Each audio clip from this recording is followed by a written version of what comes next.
Forensic Science Lecture 9-2, Forensic Characteristics of Bloodstain. Forensics of blood. Criminalists must answer 3 questions when examining dried blood. First, they need to determine, is it blood? They need to determine what species did the blood originate from, and if the blood is human, how closely can they associate with an individual to either include that person or exclude that person from the investigation. So for testing for blood, the determination of blood is best by means of a preliminary color test. So the Kastle-Meyer test is actually the most common. It's highly indicative of blood. And when phenolphthalein combines with hydrogen peroxide, the oxidation of hemoglobin occurs and it produces a deep pink color. This indicates that blood is present in whatever that sample is that's being looked at. Another presumptive identification test is the luminol test. This is the one that you're most commonly see in your CSI shows. But there's a reaction with blood that produces light rather than color, and it's used to identify trace amounts of blood, and it produces a faint blue glow.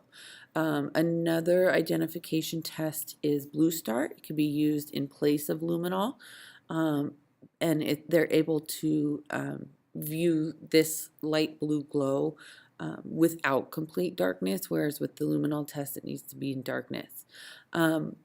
Both of these tests are capable of detecting blood stains diluted to as little as 1 in 100,000 parts. So they're both extremely sensitive, and neither one interfere with a subsequent DNA testing if it is human blood. A more specific test is the microcrystalline test. The 2 most popular are Takayama or Tekemen tests. These are named for who determine them, but when specific chemicals are added to blood, they form characteristic crystals, just or very similar to the drug microcrystalline tests. But they tend to be less sensitive than the color tests and more susceptible to interference with contaminants that may be in the presence of that blood as well. Once blood has been detected, determining if it's human or not is the next step.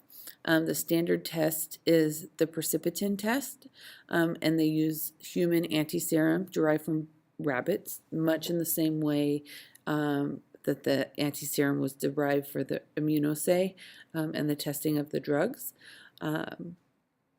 But the blood from the stain is placed on the human antiserum. If the blood or if human blood is present, then a cloudy ring or a band formed between the two liquids, such as this picture on this slide.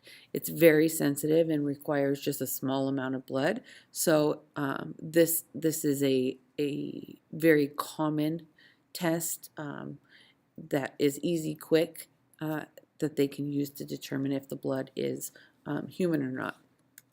Another method for identifying if blood is human is called the gel diffusion.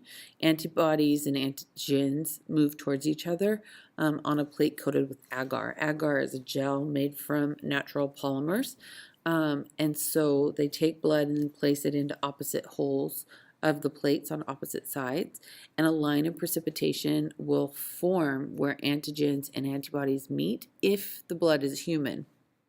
Once the blood is determined to be human, efforts then need to be taken to either associate or disassociate the sample with an individual.